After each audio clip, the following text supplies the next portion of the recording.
You're going to receive a stainless steel arm, a shift lever, and the overall linkage that's going to connect the two. You'll need a pair of safety goggles for this, 14mm ratcheting wrench, 1/2 inch ratcheting wrench, another 1/2 inch ratcheting wrench, and a 7/16 ratcheting wrench.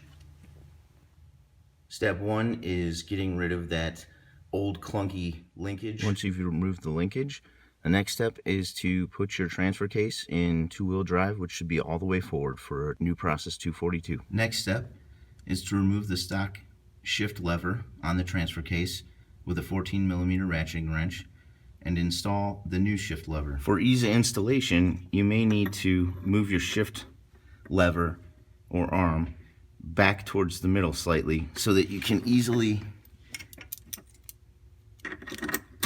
install this piece.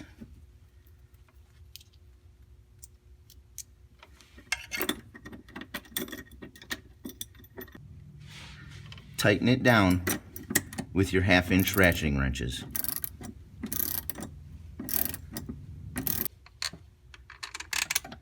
After adjustment,